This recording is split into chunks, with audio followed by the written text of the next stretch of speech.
No. I'm gonna call you on that one. I don't Okay. see it for Sloan. No. Says this guy.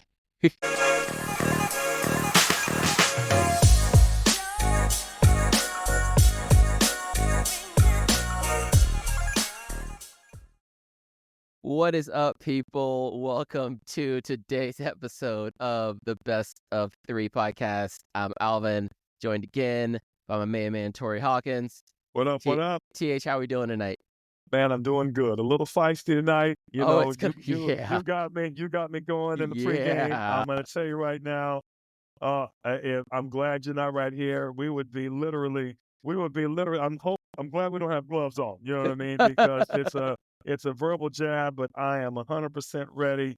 I want you to pick up right where you left off before you press the record button, and let's get right to it. It's a feisty one. It's a night session. It feels like a Thursday night, first week of the U.S. Open on Ash right now. Like it's dark out, lights are bright. We can roll. We're not gonna touch the 2-hour mark today, but we're gonna let this thing fly.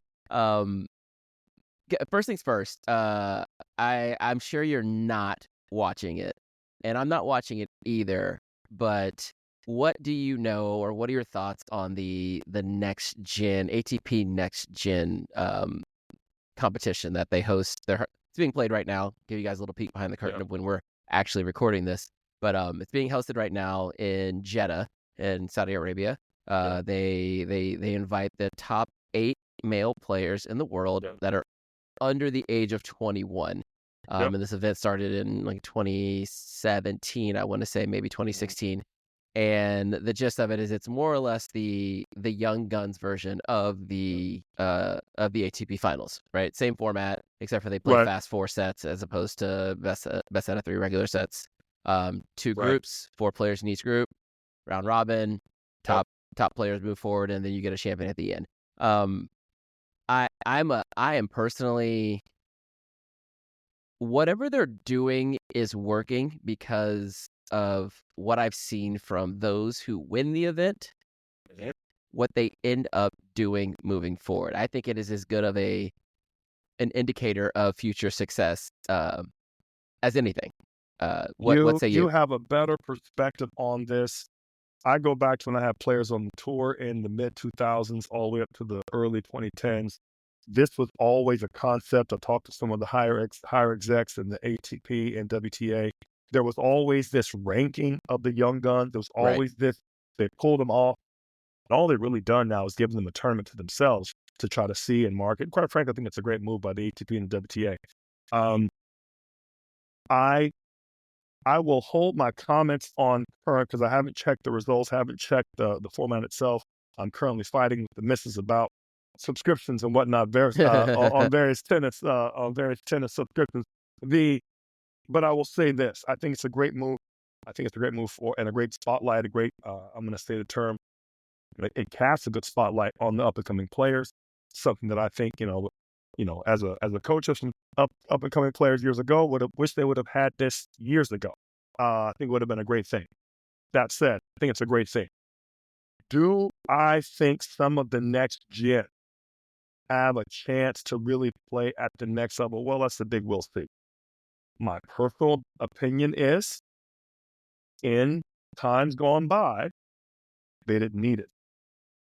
And I submit to you, players like Monica Seles that won the Orange Bowl at 11. Jennifer Capriati, who won the Orange Bowl at 12, played Wimbledon at 14. So these players were already playing top-level ball. They're not that old, Alvin. They're not that far gone. Serena Williams, we hate to keep adding more praise, much deserved praise, I might add, on the GOAT herself. Serena was a ripe old 17, braids, beads in the hair. When she took it to the house, and I want to say 98. Now I say that to say, do we need that level of tournament? I think it's great for the fans, great for the upcoming players, 100%. What will their transition be? What will their ascension to the top be? I don't know. I will say this: I'm not so sure. On the men's side, completely granted, these players need to play. They need to play on bigger stages and so on. the women's side, So I'm not so that's a sure. really good point. That's a good point because they don't have a next gen women's equivalent. This is ATP only. So Right. it does it for, I'm sure, for a lot of reasons that are Yep. far outside the purview of this particular podcast. Or if you're Right. on YouTube, what's up? But I think I say it's a good indicator because I look at the players who have done well in the event. Let's say had made the finals of this event since 2017, right? You've got Andrei Rublev, Yep. Stefanos Tsitsipas, Yep. Demonor, Yannick Sinner won it in 2019. Carlos won it in 2021. Brandon Nakashima beat Yuri Lehechka a couple years back in the final. So, like, I think it's doing a good job of highlighting the players that are now. Remember, you have to be under the age of 20 or 20 and under by the end Yep. of the year. Yep.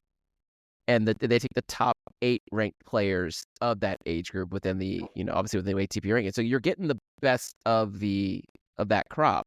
Right. And I think on its own, like, okay, if you're under the age of 20 and let's say you're top 50 in the world, that's probably a pretty good sign that you're going to be all right out here in these streets, right? 100%. 100%. So maybe it's more so like your point of highlighting these young players as opposed to being a an indicator that this player is going to be good. I guess by qualifying for the event, they are already good. So years ago, I had Rodney Harmon, a good friend of mine, who's the head coach now at Georgia Tech. Spent 17 years, I believe, at head of player development. One of my many rants and raves with some of the USTA types in those days. I proposed, as he was going to tell me, that thought has come up before, the 20 and under championship, right? Yep. Include every college player, top pro, you name it. I haven't said include any college player. You know what I mean? If they're of that age, let them play and let that be the wild card into the Open. That's what my thought was. I said, let's be honest, not many kids winning K-Zoo are going to win a round at the Open. A 20-year-old who's played top-level college, played a few futures, played some challenges, has a better shot. Give the 18U kid not 1, but 4 chances in the qualies at a bigger event. He needs matches.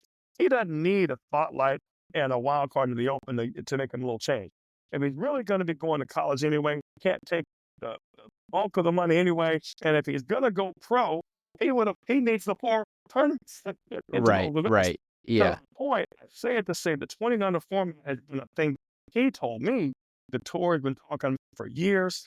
Again, to your point, it's coming to fruition now. Don't get me started on the LIV and the Saudis and on the tour. It's a whole nother talk show. But I think it's a great deal. You mentioned some great names there.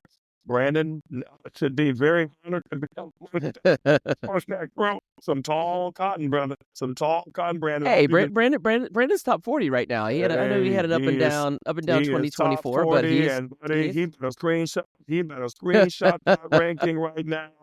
I like him. I've seen him play a few times. He played at the Open, Atlanta Open, not long back. I think he's a great kid and a great product of California, and I think Southern Cal. Heck of a player. Backhand is clean as Christmas too. 100%. Is he a future top 20? Is he a future Alcaraz and center? I don't think so. Now, I will say this. As I always say, I hate dishing and being negative on the top players. These guys are great. Let me give you just a brief, and I got to say this from my own perspective. Get it out. Get it off your chest. I got to get off my chest. I'm talking to Dave Fish, the head coach of Harvard years ago. Illustrious head coach. Illustrious. The famous Dave Fish, right? Dave Fish, many don't know, was idea behind UTR, which we all now think of now as a tennis standard. Dave Fish had a crazy idea. He thought, and I talked to Dave about this at length, he said, not every year's number 1 is the number 1. Oh, that makes total sense. No, when he said that to me, I was like, that makes sense, Dave. He says, it doesn't mean they're not great players. It's not their fault that they came in that year. They're just not top. He says, I would even submit to you the number 3 of certain years might be a better player than the number 1 of the next. I challenged some of our graduates, some of our people in the, and Dave was smart as I don't know what, coach at Harvard, I'm pretty sure he went to Harvard as well, said, those that are smarter than me, which anytime somebody defers like that, they're pretty sharp. He says, I put it to them the challenge to create a system that could judge their quality of play, their rating, not their ranking. Even the rankings themselves could be a little bit up and down. This is my point with the 20 under championships. Look at the UTRs. Look at what the stats say to what those things are. And I will say that to you, Alvin, to say, this is, in my opinion, this is one of the problems with the Brandon Nakashimas, the Mickelsons, the Marcus Giroux. They are in a great vacuum of being scooped up into playing the tournaments, getting in there. Hey, God bless them, doing a great job. And now the tough part is, can they move the needle from top 100 to top 50s amoebas, right? Did you get 1 or 2 rounds more? Did you have that challenger points coming off? Did you have an ATP that the number one seed took the prize money and took the appearance money and bounced, and so on and so on, as unfortunate so many do. Now you've got to actually defend those points a year later. From as high level as the Tommy Paul and Ben Shelton from 2023 when they had a great year, to the Brandons and Alexes and Marcuses this year that now have to defend that 50. That in itself is a feat. So I say that to say the jury's out. The 20 under championship, I would love to see them have their own circuit and then give those players some points into the tour, especially from the countries that produce a lot of players, U.S., France, Spain, obviously all of Central America could be. Italy, and then Italy to me could be part of Southern Europe. And you can call your own Ryder Cup if you want to. I'm just saying that goes back to my tennis commissioner idea, but that would give the up-and-comers a chance to play each other without running into the big dogs. And that is a whole new level of challenger to me. Now you got the 20 and under international championships, and Alvin, buddy, there ain't a better situation there. I would show up there and be next to you sitting courtside, taking videos, and we'd have this podcast courtside. That to me is something I look forward to. Will that transition them automatic? But it gives them great matches at a big stage, which is what most, in my opinion, the men need desperately. They need matches at that level. And you heard it right here. Even the women. I think the women need it as much. I think the COVID year and Serena, I know it's two big factors to understand. The COVID year put a handful of players at the top that maybe not had been there. They were not ready yet. And Serena, of course, with her 3 or 4 year retirement, as it transitioned out. And then we had a few that beat Serena that kind of semi-retired, right? With Naomi of the top of that heap. The Emma Navarro types need that level of, hey, I am the next gen champ. And I now earn this number of wild cards, this number of such and such. And that to me, I don't get off topic, but if that champ then qualifies for, right, 8 wild cards, boom. Now that's big. 4 wild cards for the finalists, 3 and 3 for the semis, and so on and so on, 2 for the quarters. Now you got something. And now you're playing to get into that top deck. And I think, hey, it may suck for that 37-year-old or 39-year-old or that player that's been in the top 100 for 8 years but haven't done anything, maybe got third round 8 years in a row. Hey, I'm sorry. At some point, it's time for you to either put up setup. It's time for this next year to come in. But I think that should be the format. They should play for wild cards. They should play for tournament entries, and they should play for some notoriety, some sponsorships, and what have you. And now we really get to see that new era kind of come in.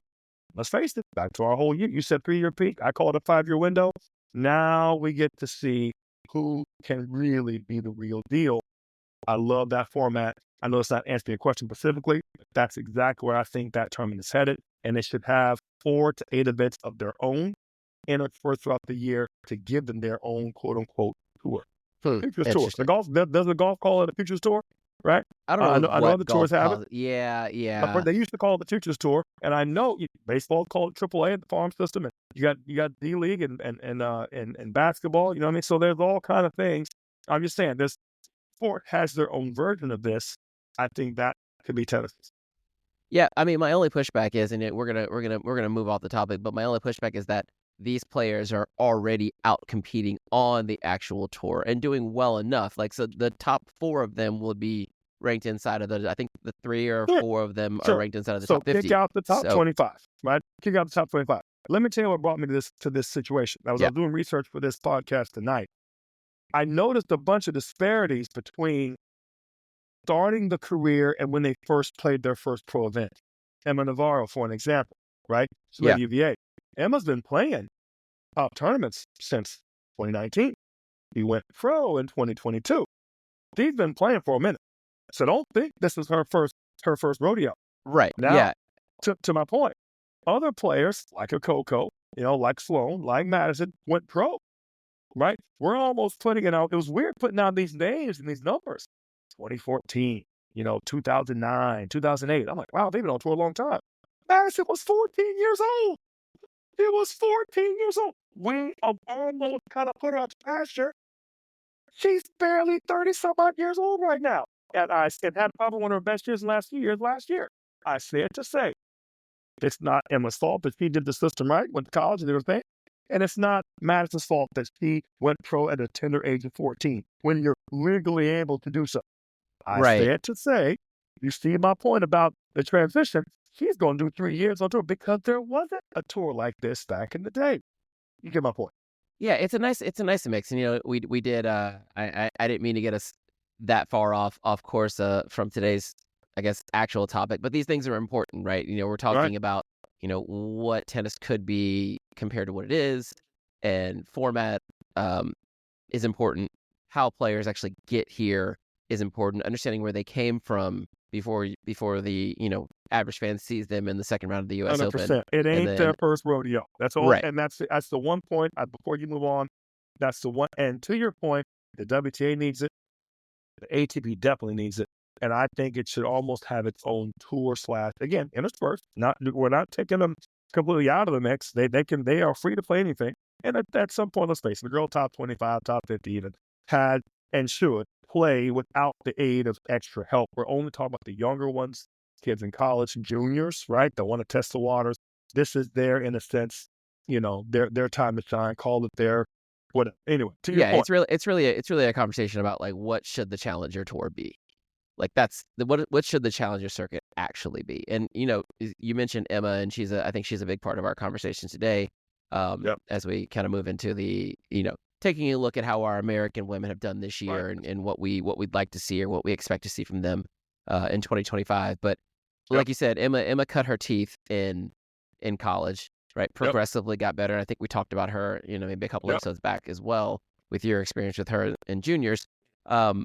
But she also has, she's had this, rise. It's been up and to the right for the last, I'd say, 18 months, just progressively doing better and better, not just overall, but like especially at the slams, right?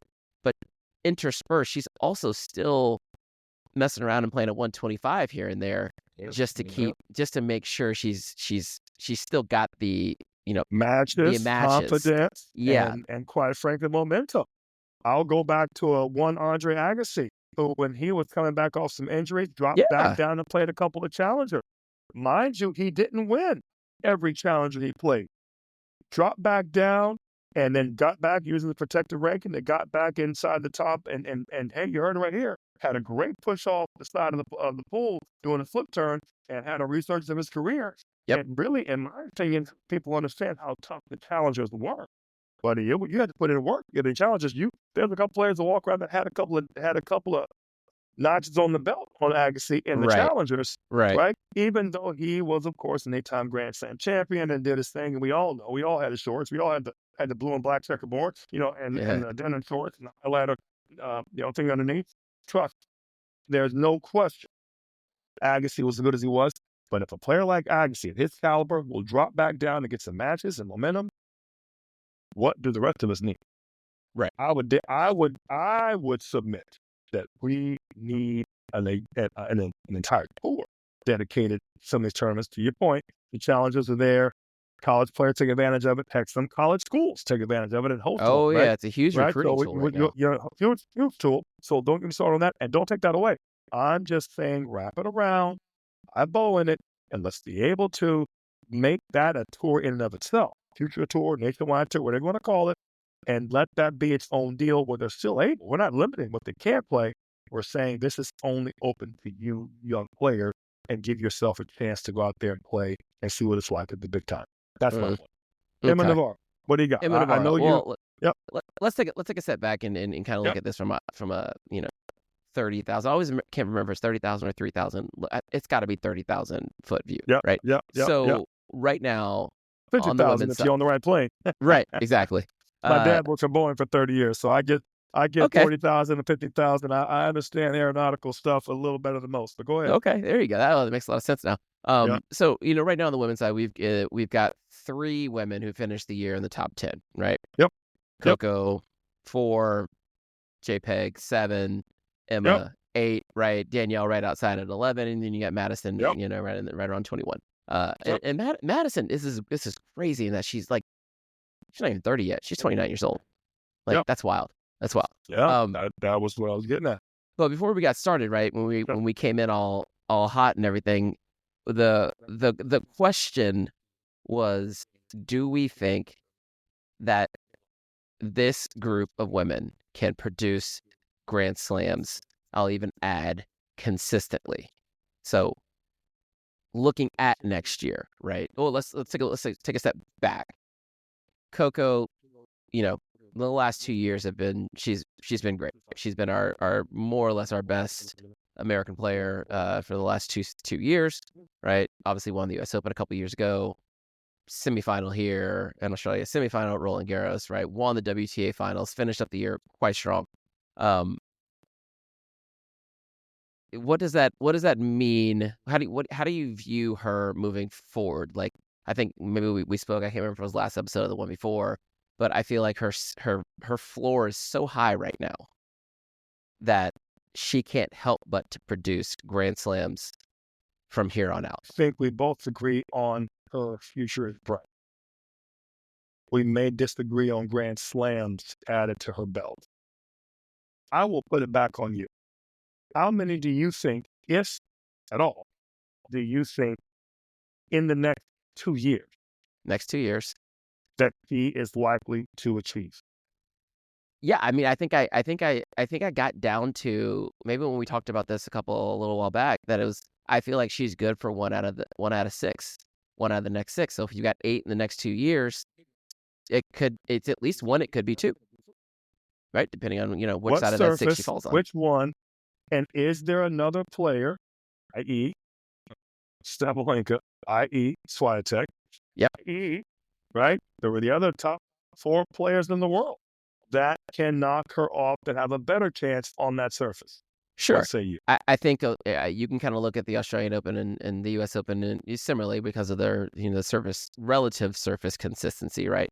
I think she's got a fighter's chance, and that one's going to take draws breaking a little bit in her favor, right? So I'll play those at like whatever. I'm not a gambling man, but whatever neutral odds would be, I'm going to say neutral odds. I say Wimbledon, she has the worst chance because she does not perform well when sped up, right? So I think she has she's got it's only 4-4, 5-5. It's a 500 record against Sabalenka, who I think should be the walking favorite at US Open until someone proves me otherwise. But I think that surface in particular, it's not good for her.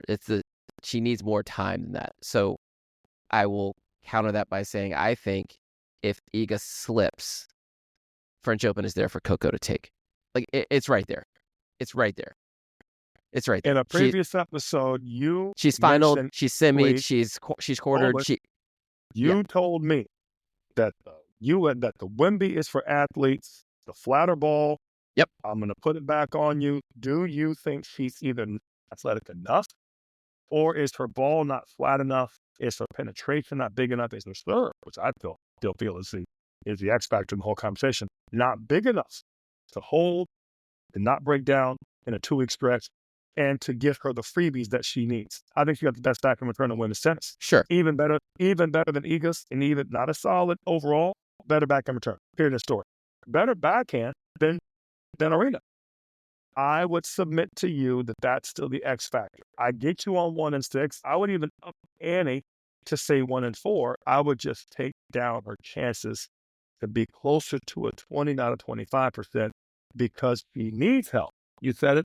I feel it. She just needs help at this stage in her career. She still doesn't own the serve. She cannot dial it in. Period. And Sure. that's a coach's take. That's not a fan. I have seen that serve break down. Ironically, whatever she was doing with Brad Gilbert a year ago, she should go back to Brad, videotape that lesson 3 or 4 times, and just put it on AI and have Jarvis create her simulator and go through that serve progression and do some old school Eon Teriak on Boris Becker and put the black curtain over the net and hit target until she can hit him without seeing him. That's an old tip, by the way. Old Eon Teriak is I'm writing crazy. that one down. I'm writing that one That down. was Eon Teriak with Becker made him hit target by feel, not by sight. He said, if you can hit it, you can hit it. You know what it feels like. Put a big black curtain red sheet over the net and we'll put targets up. Boris had to hit it until he could hit it. Couldn't even tell how far away it was. It's at the tee. Figure it out. And buddy, you look at one of the best servers in that day at old. Yeah. Now, you get what I'm saying. Now, that's old school. And then I am 100% old school. That's the level he has to be able to perform at, to dial it in. We know her returns are good. We know the backhand's money. Even on an off chance the forehand's a little sus that week, no problem. If she can hold serve, Alvin, she'll be fine. If she can't, she's a liability. Yeah, I think best weapon in the girls' game. What is it? Return to serve. Yeah. What is the biggest liability? The serve. Serve. So to my point.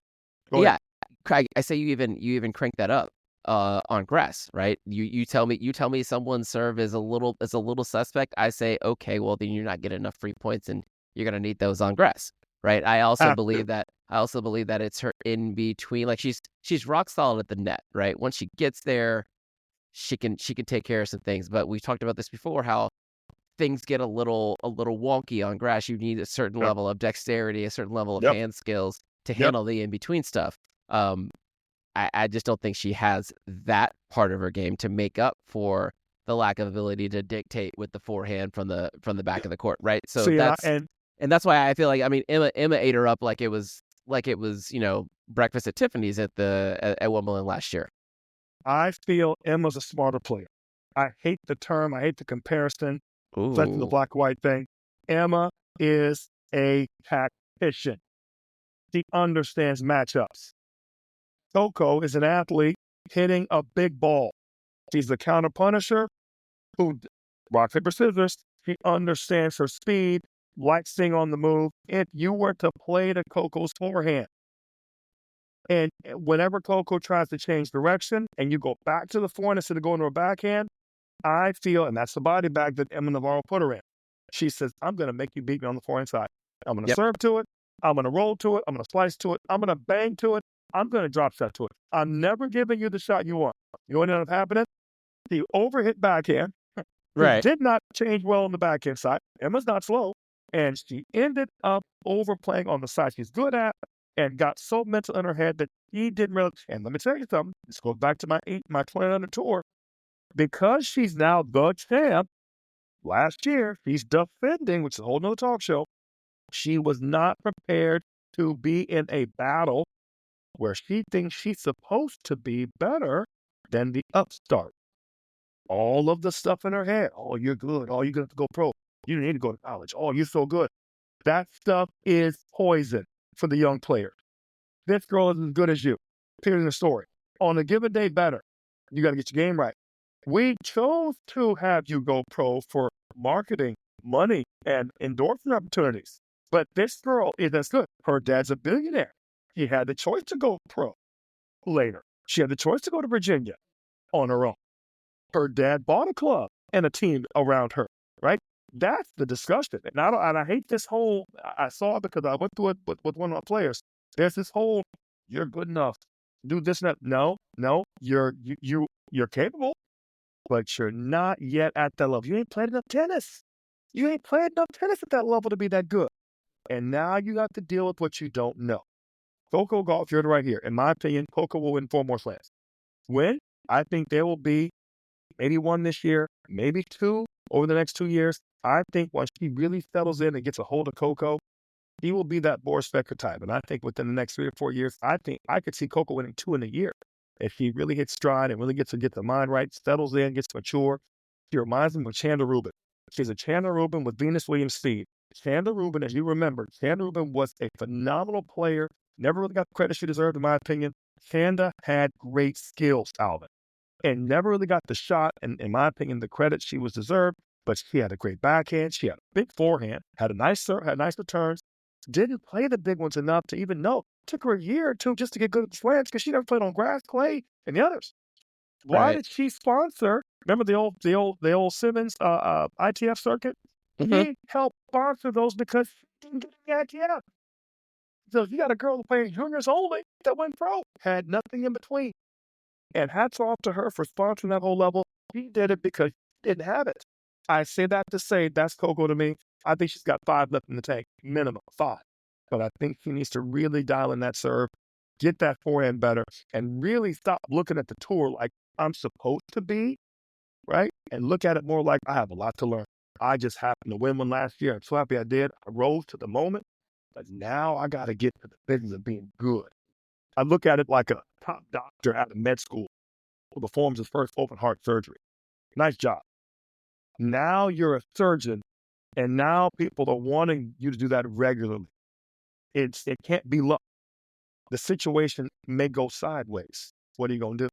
And how do you get to be the head of the department? You've seen enough go sideways. And now you really know, right? Yeah. And I know it's a weird analogy, but that's what Coco has to get to.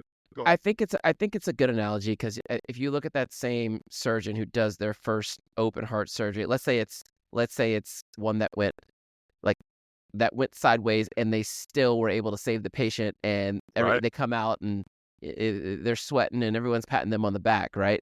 But that's not necessarily what makes a great surgeon, right? A great surgeon is made by consistency. Thank you. Like preparation. And you've seen enough. What's my old commercial state farm bureau? We know a thing or two because we've seen a thing or two. Right. And that to me is where Coco has to get to. In this talk, like she's so good, she's Grand Slam champ, it hurts to defend.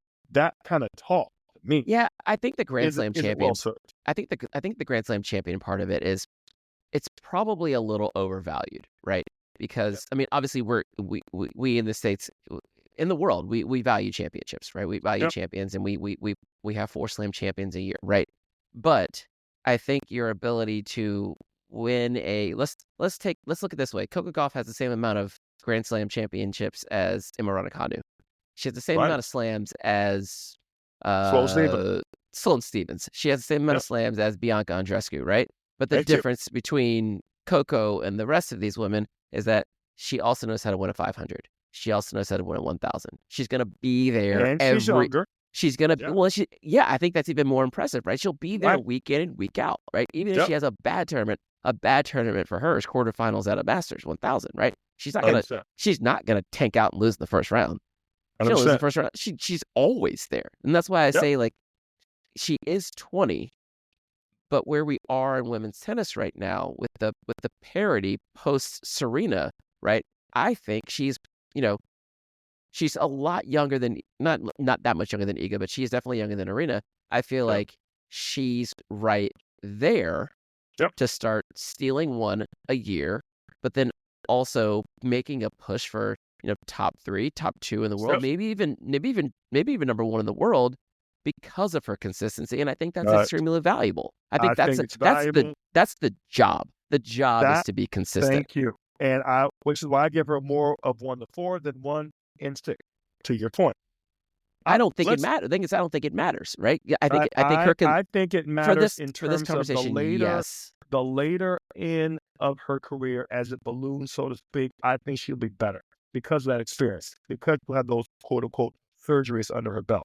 Let me take you back, and I know you want to get to Pegula and get some other players. Let me rattle off the 17 names that are in the top 100 currently at the end of 2024. Yeah, give it to me.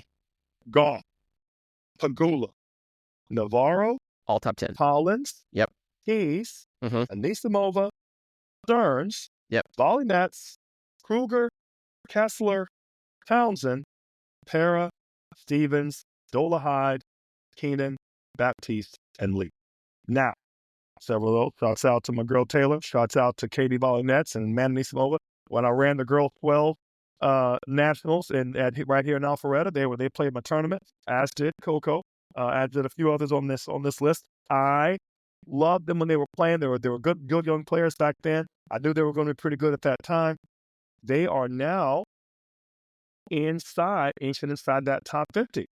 The one player, ironically, who's won a Grand Slam at 63, give or take, year in, is Sloane. Do I think Katie Nets will get to win a slam? I'm not so sure. Do I think that Amanda Anisimova, I think she may have had her 3-year peak, so to speak, and maybe on the downside of it. When she came out, she was unbelievable. Stearns, I think Stearns is playing some really good ball right now. We'll see, right? We'll see what she can do. I love watching right? her play. I love the Right? idea of Peyton Stearns. But Peyton may not, she's still just hitting big forehands and running around and having fun out there, right? Which is what I love, right? But I go back to Taylor's had a resurgence, had a big win there in the Grand Slam. Was it French that she won with doubles this year? Just love what she's doing. Which slam did she win in doubles this year? I can't remember. It might have been. I thought it was France. I mean, it's either France or Wimbledon. It was one of those one of the summer slams. I was pretty sure it was France. Bottom line, huge win for her. I've been watching Taylor since she was, I don't know, she was 12 years old. I look at the rest of them, right? Kruger, Kessler. He's had a huge resurgence this year. Collins retired this year, by the way. There's a whole other talk show, right? So now you're starting to see that level, unretired, that era. Retired and unretired. Yeah, she's back. But she's whatever. Back, but yeah. To my point, Collins, Sloane, Madison, who just got married, if I'm not mistaken. Yeah. All of those players are, in my opinion, they're approaching that 30-year mark. And at that point, hey, maybe wanting to be a mom, maybe wanting to step left, maybe, maybe just wanting to move on to the next phase of life. Hey, and who can blame them?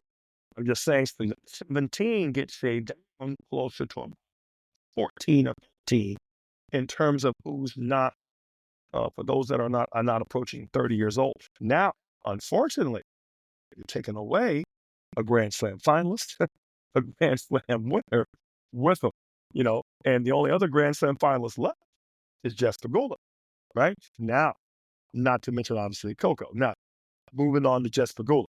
My personal favorite, I think Jess has the goods of what it takes, and all she needs, in my opinion, is to stay healthy. I think Australia is a good big tournament for her. I think her ball's big enough where French, I don't like her chance on the French. I know she's had some decent wins here and there, but she's just not as athletic as I'd like. Yeah, she's not a good enough mover to really be a threat. And she didn't go on the play. On the grass, I think she has a better shot. I think she's big enough. She has some great results on grass. The U.S. Open, ironically, hard courts are jam. And I submit to you, I think, I'm going to go out on a limb here, just out of love and loyalty, I think Jess Pagula has a shot to win the U.S. Open next year. And I think if that happens, that's her swan song and she does her thing. She's the next player, maybe even another Coco and Jess Pagula matchup, which is on, and that would be great to see. But I think that would be a great tournament to see her in that arena. She's also pushed it up closer to 30. She's also getting in that range where I think, the 28, 29. She's also at that level where she's got to start thinking about, will she not be around in the next 2 or 3 years? And now the rest of them are all younger, right? And then, of course, you got Navarro, you got Amanda, you got Stearns. And in that conversation, I think we start really kind of having who's coming down, who's on the way up, right? Peyton, Emma, are kind of moving up. Maybe Amanda, maybe coming down a notch. Of course, and Danielle had a good year. Don't get me wrong. Danielle had a great year. Katie Nets is kind of hanging. Do I think that Taylor is a shot to get inside, to break inside the top 10 this year? I do not. Do I think she's going to be top 10 in doubles this year? Again, 1,000%. Yeah. And you better get your tournaments in with Taylor now, because she's going to be booked up. Do I think she's going to have that same year in singles? I'm not so sure. But the rest of them, again, as I say, Keenan, I think Keenan was at her best years, in my opinion, are behind her a little bit. That 3-year peak is over now. You know what I mean? Haley Baptiste, great player. She played my tournament back in the day as well. Good player. Do I think she's kind of one of those players, kind of has a nice career high, being top 100? I do. Do I think she's a heck of a talent? I do. Do I think she's a threat to be top 50 or top 30? I do not. I don't know if her game is quite that developed. I don't know if her mindset is ready to really, really grind and be professional on the tour at that level. But to my point, in that order, I think JPEG is one of the biggest players who I think doesn't get enough credit for all she's done, especially with some limited athleticism here and there. She's one of the best players that has a shot to still win one.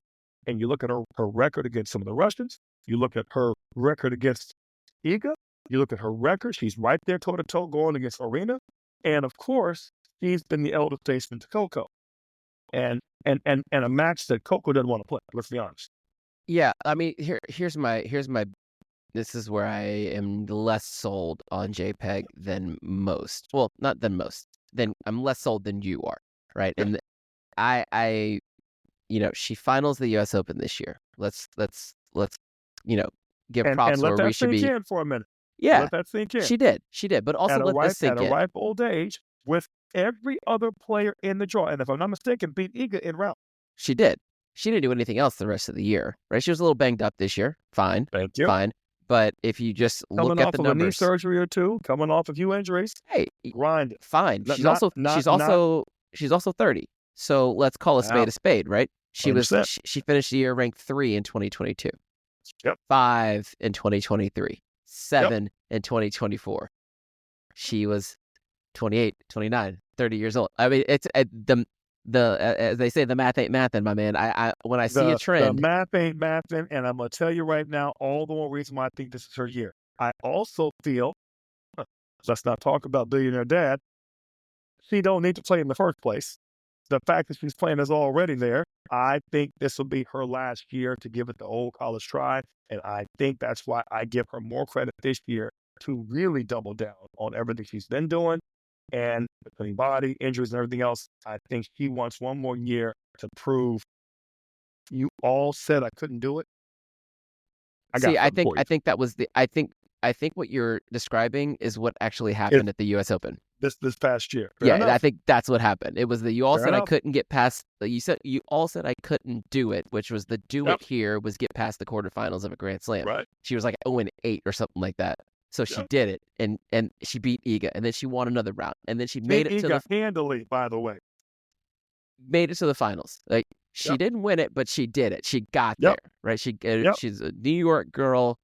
The whole promo of her riding the subway from Manhattan out to the US, it was great. Everything but the W at the end. It doesn't matter. I think that was it. I think that was it. We will agree to disagree, and I love it. Because Jess, if you're watching, I love it. I love you. I think you got a shot. I will be right there. I will have the phone in hand, taking a picture of you with the trophy, and we will plaster it all over Alvin's back wall. Coach, you're compromised.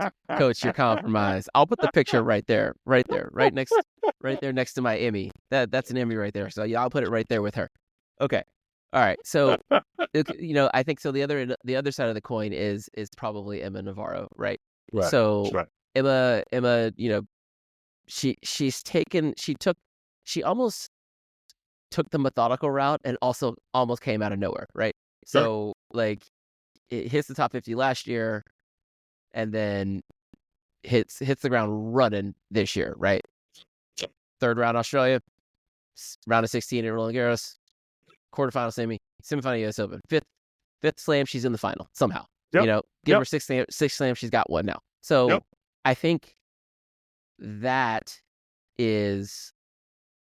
Emma's the one that kind of usurps JPEG and gets herself in the top 5 for the same reason, the exact same reason that I mentioned about Coco a little bit ago, right? Is that she can do it consistently, and this is a job, and has proved it. I will give you one. You and I have both heard of the sophomore slump. What Absolutely. Caused this, I almost expect it. What caused this a sophomore slump? It's a two-prong hook. One, three-prong. One, your own expectation. It's too high. You've, in a sense, gone better than you thought. We talked about Ben Shelton with this last year on a previous episode. Number 2, the players now know you. They didn't know much before. Came out of nowhere, right? That's also a problem. Now they know you. Now they know how to play you, right? And number 3, we mentioned this before with the young Americans, right? Points to defend, schedule. Sure. Now she has the tournament, the things to defend. It's tough. Each tournament becomes that much harder to defend. You saw Taylor get to the quarter of Wemby against Nadal, and the next year, darn near unheard from. Took him another year to get back into the spot. A little better, by the way, this past year than it was before or 2 years ago. But why? Because he had to overcome the sophomore slump. Ben Shelton this past year, right? And so on and so on. I will submit to you that Emma may run into that this next year. That's why I'm not thinking she will have the huge result next year. And again, no huge weapon. It's not like she has a huge game that can just absolutely run blitzkrieg on somebody to get into the semi on her own merit, right? I don't know. But that's I think that's the opposite side of that coin of no huge weapons is she did this with no huge weapons. I think her game is built for when she's now found that she's like, I have the top 10 level. I feel like her game travels well. I think if she thinks she can do it every surface on and every surface, player, yeah, 1,000% because she's not for the same reason why she probably won't win a slam. It's the same reason why she's gonna be there. Thank you. She all is the time. Better Simona Halep. She is the better, if you will, craftier Martina Hingis. She is the better. To your point, Bianca Andreescu. She is that player. She has everything, and yet she has no true weapon. She's not as consistent as Iga. She's not as powerful as Arena. She's not as fast as Coco. So for that reason, I feel like I'm talking like I'm in Shark Tank. And for that reason, I'm out. And for that reason, I don't think she has the good to go deep in a slam. Like I said before about Tommy Paul and about Ben and Francis, they're going to run into one of those four, right? And I don't like her chances. I don't like her chances against Arena. I don't like her chances against Iga. So therefore, if one of those two are there, and they're going to be there, what's the chance of her now? Will she be a player to reckon with for the next 5 to 10 years? 1,000%. And with her billionaire dad, she'll be the next JPEG, to your point. I will love watching it. Do I think she's got a slam in her in the next 5 years? 1,000%. And it'll be like a French or it'll be an Aussie. You heard it right here. I'm not ruling her out this year because people still don't know how to play her just yet. Right. That's the thing. They don't like. You said the word is out on her game. I was like, well, what's the word? Like, step up and try to hit her off the court. Like, not can the word, you? Not the word. I think the blood in the water, and the blood in the water is own players' mortality, their own belief that they can't lose. Right but you remember that crazy tournament where Carlos lost second round to some nobody. I forget what was it. Was it U.S. last year, or what was the tournament? Oh yeah, he lost to Botic van der Zandschulp in the second or third round of the U.S. Open this year. Well, this past year, right? Yeah, that was one of those weird tournaments. You're like, isn't that something? And you were just kind of like, now it didn't do a lot. It was a graze. It wasn't a mortal wound, but it was one of those where you're like, you can have a bad day. And when those days start to happen, you start telling yourself, you know what? This player, they can go down on the right day. And everybody in the locker room starts to say, you know what? I beat them. They beat you. Go ahead. As an aside, I feel like that's one of the interesting things about Carlos. Like, his ceiling is higher than anyone else's on tour right now. Great. Like, his ceiling is higher than anyone else's. And his trough. Right. Can be beat. Oh my God, he will just right. Van der Zandschulp is one of those players, like, he's almost tailor-made to give Carlos problems because Carlos has an issue with tall players. Like, Carlos is not that big; he's like 6 foot, and so when he plays against these guys who are 6'4" and up, like when especially on these Grand Slam courts that are so big, right?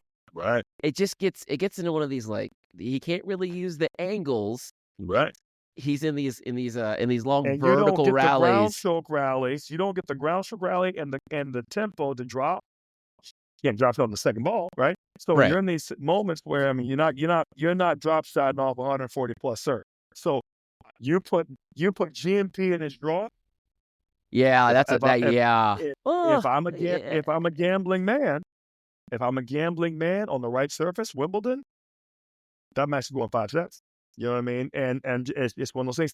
Better for GMP if it goes 3 or 4. Right. Yeah. And here's oddly enough, Carlos has never lost a 5-set match.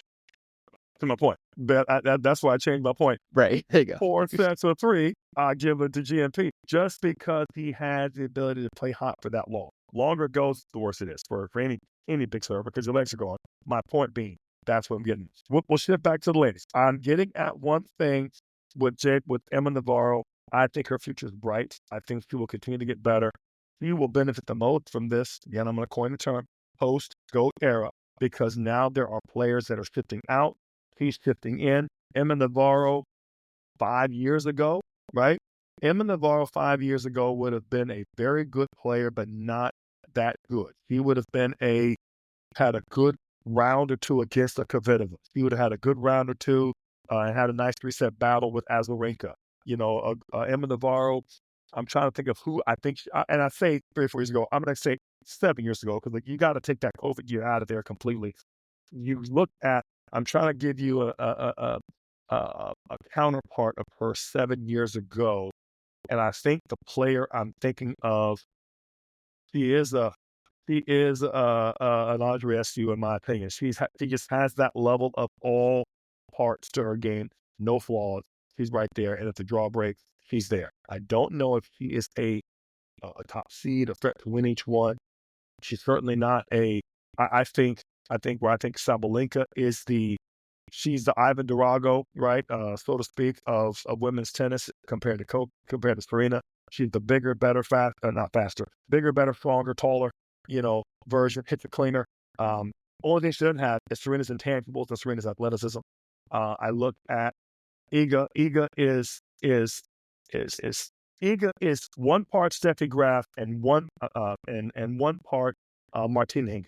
She just has the craftiness, the steadiness, knows what she's doing, and just will not, and mentally is so dialed in. You're going to have to actually catch her on a bad day and play your butt off to win that kind of match. And the more you start putting these level of players in the top 4, Coco is the hybrid of Venus and Serena. Let's be honest.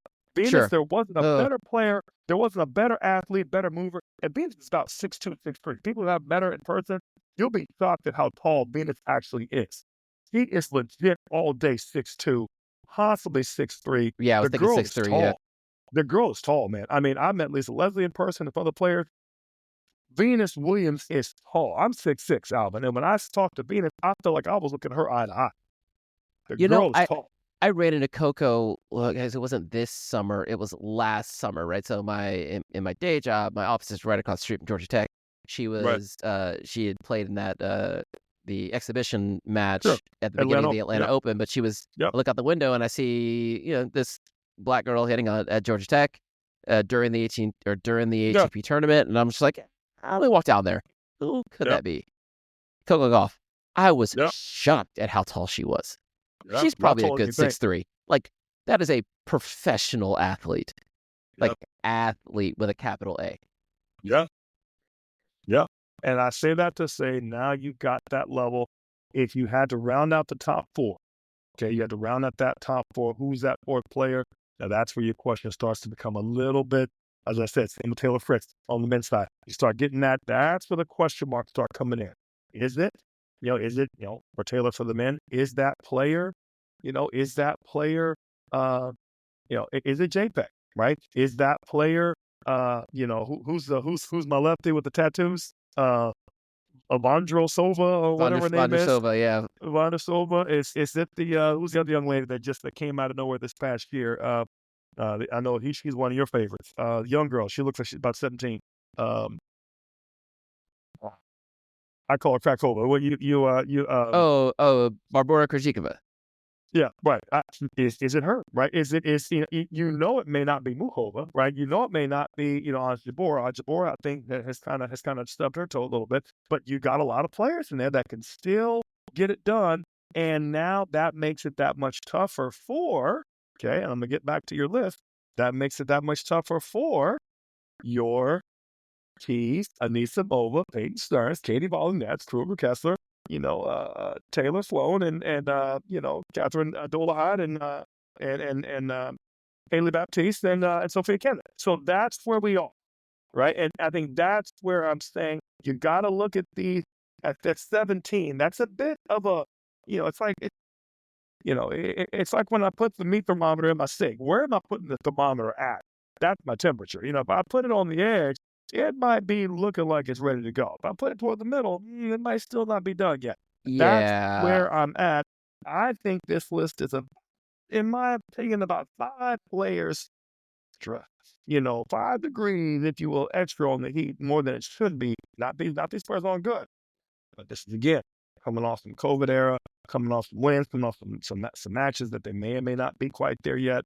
But, in my opinion, I think you got 3 or 4 players in that list that are over 30 or right at 30. You got 4 or 5 players that are coming down off their peak and not necessarily ascending to the top, which is very, I'm going to say, what's the term, which is very standard, for the women's game. They have a very, it's for whatever reason, a smaller shelf life.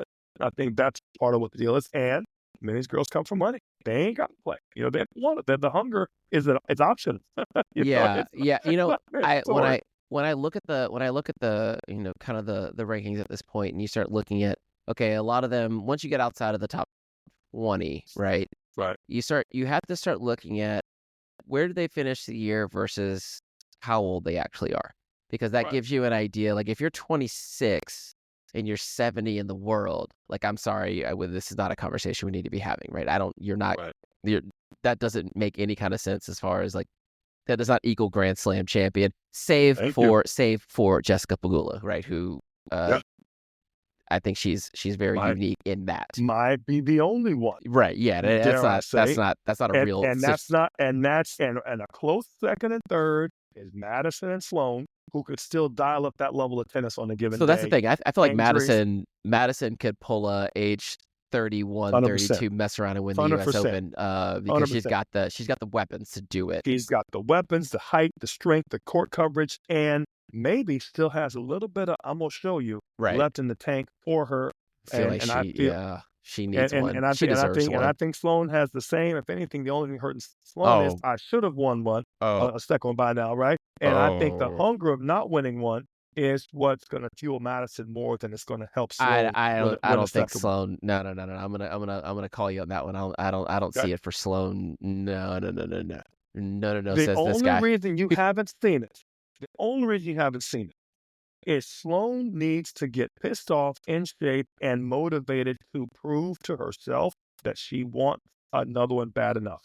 And I think, does she have the athleticism and game? 1,000%. Does she have the hunger and drive to still do it? That's what I'm not so sure about.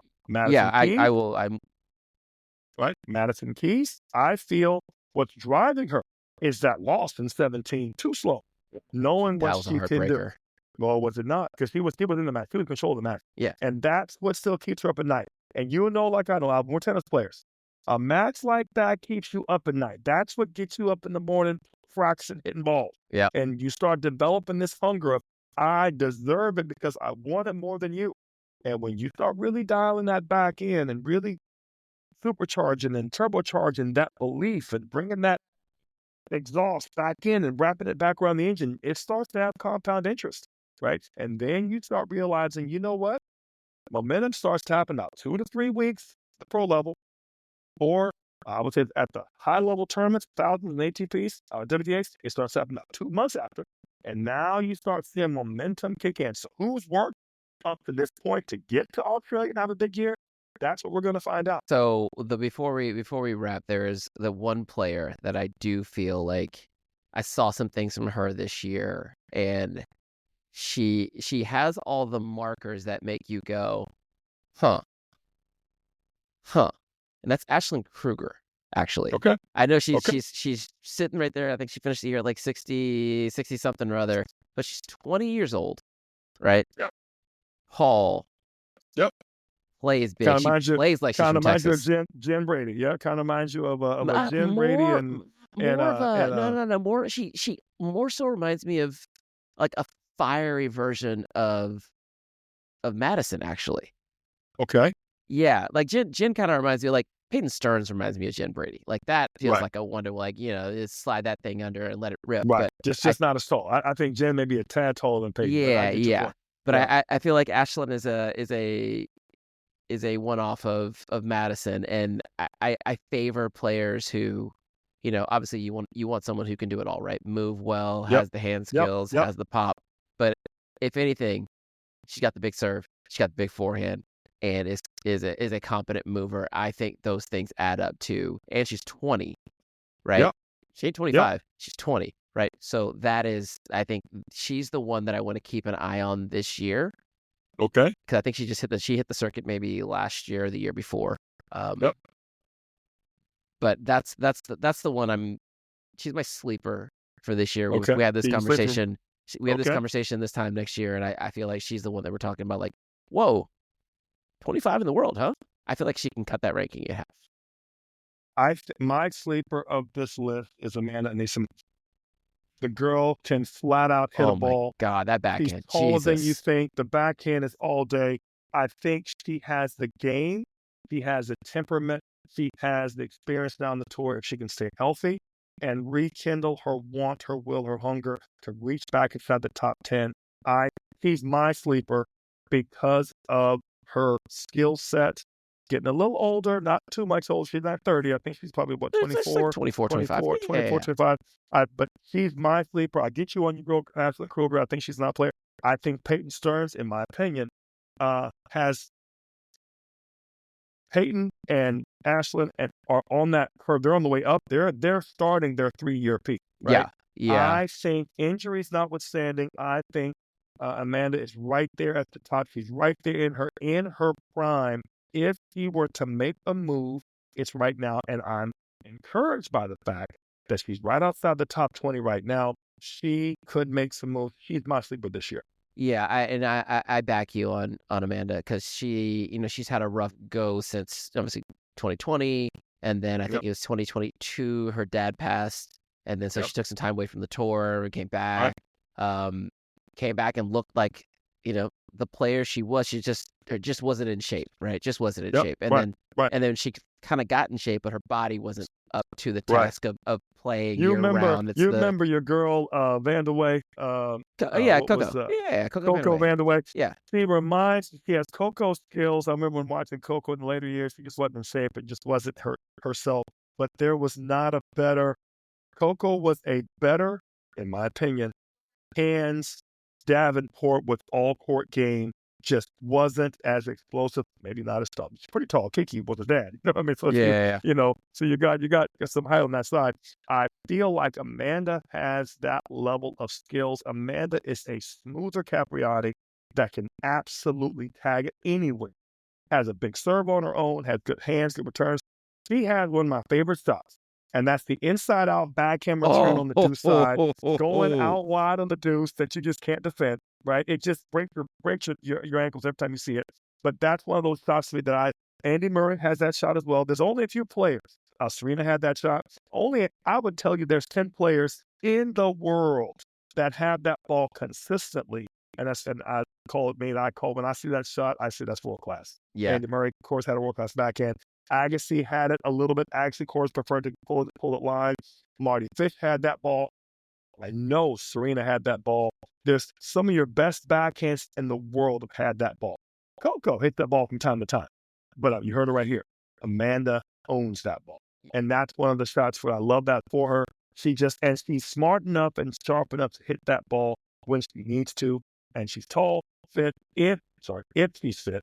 She has a chance. She has the ability to go, in my opinion, top 10 and really wreak some havoc, because I think she knows her game is there. Now, again, to your point, I'm compromised. I'm thinking with my heart more than with my head. When I watched her and Sebi Korda, that's a fun day to me. I'm not putting them in top 8 category yet. They haven't proved that. But at the same time, love watching what they do with the paintbrush. Yeah. And I think that's a good place for us to pause for today's conversation. Oh, tonight's conversation. It's a late one. But I made the mistake of last time we got together. I feel like I took something from the people. We did not take a trip to Coach's Corner. Oh, fair enough. So it's back, and this one's near and dear, and this one is definitely in the weeds, right? Okay. This is about the hands. Okay. What should a player do with their non-dominant hand when in a baseline rally. And I'll give you a little further context, right? Please. You see it, most players go, non-dominant hand on throat, right? Yep. Prep for the forehand. Yep. I personally find that if the tempo is too high, I can't take my non-dominant hand to the shaft of the racket and make the grip change to hit the backhand. It's too much going on. It's too late. I'm faster going from both hands on the grip to sliding the non-dominant hand up to the throat as I make the unit turn for forehand. It's a smaller change for me personally. So I want to hear from you. So if before you ask me the question, yes, do you feel like you just said, if I get you right, that you're better off going from backhand to forehand transition than forehand to grip change backhand? Is that what I'm hearing you say? If I'm putting my non-dominant hand on the throat, I can't go throat, hand down, and make the change. And I would tell you that, why would you not hold both grips? Why would you not hold forehand lefty, I know you're lefty, and hold right hand backhand, elbows out, ready to move, and that move becomes just that. It's part of the grip change, part of unit turn. You're only holding forehand. You never not hold forehand. Right, yeah. Your right hand just flows up. Maybe the thumb's on it. Maybe the hand comes off. Doesn't matter. As long as you separate when you feel the tempo. Right. But the backhand, in my opinion, for you, you're lefty. So your right hand has to turn that grip down. There's no other way to do it. Here's my question. This is my answer for Coach's Corner. Think to your return to serve. It is the one moment where it is the fastest as it'll ever be. Yep. And you don't know. Yep. I bet you on your returns. I'm not talking about facing a guy like Ivan Izevich or somebody who's popping bombs in the corner. That's just a hope and pray and go continental and hope you get a good crack at the ball and block it back deep. We're talking about a makeable return that's going to stretch you. I bet you some money. You're holding Connie left, backhand grip, and you're flipping to the forehand and able to either buggy or roll forehand as best you can, but you're probably not holding lefty forehand. And if some of the better returns would tell you, they're holding both. Hold forehand grip on bottom at all times. Hold forehand at bottom and hold backhand on top. On top. Elbows out. Yep. Unit turn go. It's just that fast. The great Brian Haley was had one of the best returns, top 50 world. Bobby Reynolds told me something similar. Go used to hold both hands down. He was almost Western on the forehand on returns because he felt like it was closer to his other grip. And he would literally hold left hand on top of the throat, near the throat, not near the top of the handle, near the throat. Yeah. And so when he went forehand, his racket was already down. And he told me the same. He says, I feel better if I'm holding both grips.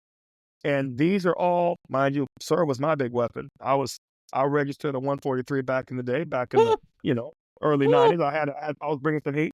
Unfortunately for me, my return was abysmal, but I was blocking everything from a bygone era.